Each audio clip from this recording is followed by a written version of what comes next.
Welcome back, everybody. This is Justin with Calvary Chapel RV Travelers, and we are back in Indiana at Batson Cemetery. It's been a little over a month.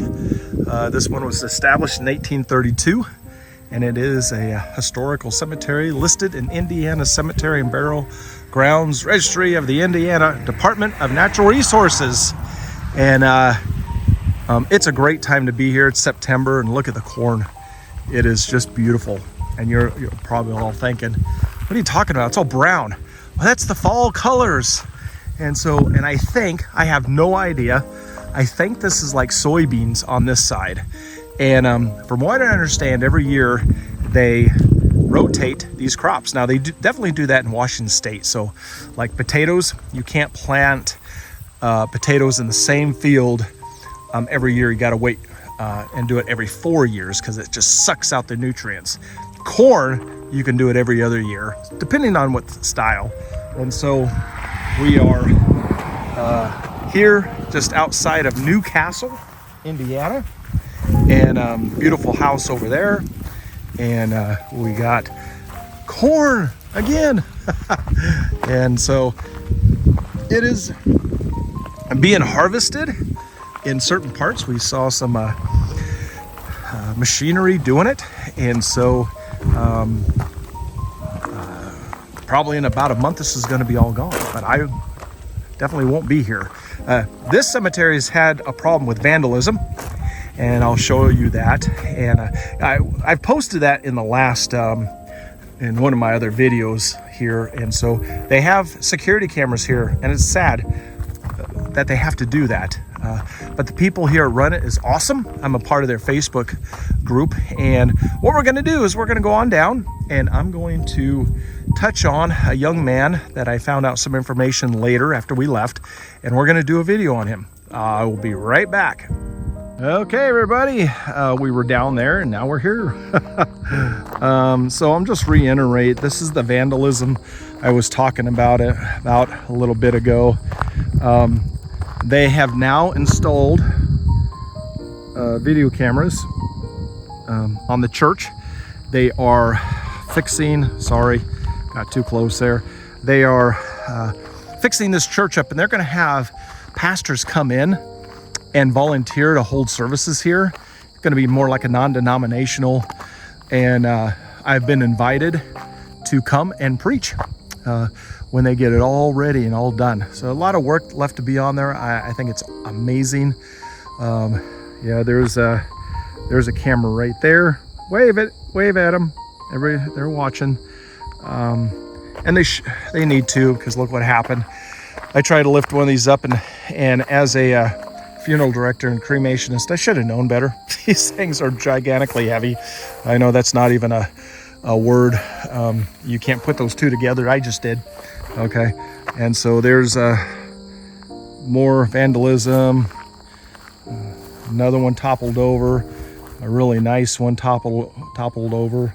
It's just too bad. And they did it with four-wheelers. They caught them on video. Problem is, they didn't get a real good description of these kids. And but since they put up the signs down at the end of the road, they haven't had any more problems with vandalism. And so anyways, I wanted to I've been here before. I've done a few videos on people and just honoring them, like Bugman did a video on that, if you'd like to look. You know, Morgan, Lenny Bud did, and he had a lot going on there. And I'm not going to spoil it for you, or else you might be upset with me. So, and I went all the way out east to Virginia, and you know, when you get way out there, it's amazing how little information there is on people. Here in the Midwest, there's a lot of information. I don't know if you remember, in one of my videos, we did one on April K. Bertram, her and her boyfriend, friend. I don't know if they were dating, but he was a friend and he was a boy. They had gotten in a car accident late one night, and back in 1994, June 6th, as you can see, passed away. She was about 17. She was really into education. As you can see, this is made into a schoolhouse. Yeah, so you can go ahead and watch some of those, but the one I wanted to come back to,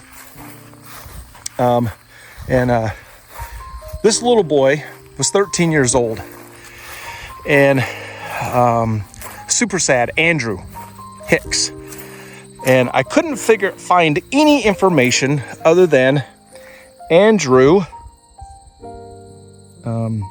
had died suddenly, and I think he had actually died in Indianapolis, actually. But what had gone on? I mean, look at this little guy.